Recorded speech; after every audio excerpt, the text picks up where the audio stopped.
ఇంజనీర్లు ఒక పెద్ద రోలర్ కోస్టర్ను మొదట పేపర్ మీద కంప్యూటర్లో లెక్కలు వేసి డిజైన్ చేస్తారు. ఆ తర్వాత దాన్ని కడతారు. అద్భుతం ఏంటంటే అది వాళ్ళు డిజైన్ చేసినట్లే ఖచ్చితంగా పనిచేస్తుంది. ఎలా? మనసులో పుట్టిన లెక్కలకు బయట ఉన్న ప్రపంచానికి ఈ సంబంధం ఎక్కడిది? దీనికి సమాధానం చాలా లోతైనది. ఎందుకంటే ఈ విశ్వాన్ని సృష్టించిన దేవుని మనస్సులో నుండి తర్కం, గణితం పుట్టాయి. ఆయన ఈ విశ్వాన్ని గణిత సూత్రాల మీద నిర్మించాడని మనం అర్థం చేసుకోగలం. అందుకే మనం మ్యాథ్స్ ఉపయోగించి ఈ ప్రపంచాన్ని అర్థం చేసుకోగలుగుతున్నాం.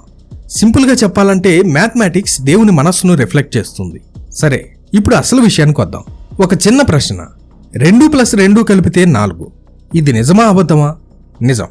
మరి 2+2 5 అంటే అది అబద్ధం. మనం దేన్ని నమ్మాలి? నిజాన్ని నమ్మాలి, అబద్ధాన్ని తిరస్కరించాలి. ఇది కేవలం లెక్కలకే కాదు, జీవితంలో ప్రతి విషయానికి వర్తిస్తుంది. సత్యాన్ని స్వీకరించడం, అసత్యాన్ని తిరస్కరించడం మన బాధ్యత. ఇప్పుడు ఇదే సూత్రాన్ని మనం బైబిల్ ప్రవచనాలకు అప్లై చేద్దాం. ఒక సంఘటన బై ఛాన్స్గా జరగడానికి ఎంత అవకాశం ఉంది? ఒకవేళ అలా జరగడానికి ఉన్న అవకాశం దాదాపు 0 అయితే అప్పుడు మనం ఏం చేయాలి?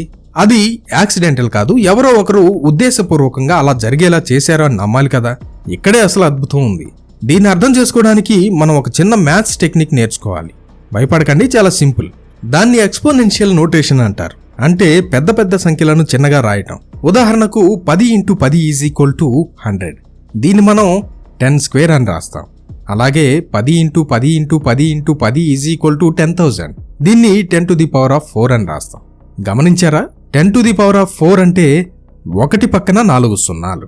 10⁻7 అంటే 1 పక్కన 7 సున్నాలు. 10⁻21 అంటే 1 పక్కన 21 సున్నాలు. ఇప్పుడు నేను చెప్పబోయేది కొంచెం నమ్మశక్యం కానిదిగా అనిపించవచ్చు, కానీ ఇది మన టాపిక్ని అర్థం చేసుకోవడానికి యూజ్ అవుతుంది. మనం అందరం ఒక పేపర్ తీసుకుందాం. మీ దగ్గర ఉన్న ఏదో ఒక మామూలు పేపర్, దాన్ని సరిగ్గా సగానికి మడుద్దాం.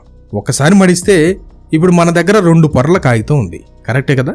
మళ్ళీ దాన్ని సగానికి మడిస్తే ఇప్పుడు 4 పొరలు. ఇంకోసారి మడిస్తే 8 పొరలు. ఆ తర్వాత 16, తర్వాత 32, తర్వాత 64.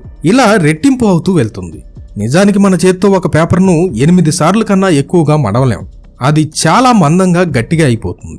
ఈ ఉదాహరణ నేను ఎందుకు ఇంత వివరంగా చెప్పానంటే, ఎక్స్పోనెన్షియల్ గ్రోత్ అంటే సంఖ్యలు అలా రెట్టింపు అవుతూ వెళ్తే అవి మన ఊహకు కూడా అందని విధంగా ఎంత వేగంగా, ఎంత పెద్దగా పెరిగిపోతాయో మీకు చూపించడానికి. మొదట్లో 2, 4, 8 అని చిన్నగా మొదలైన కొన్నిసార్లు అయ్యేసరికి అది మన సౌర వ్యవస్థనే తాకేంత పెద్దదిగా మారిపోతుంది.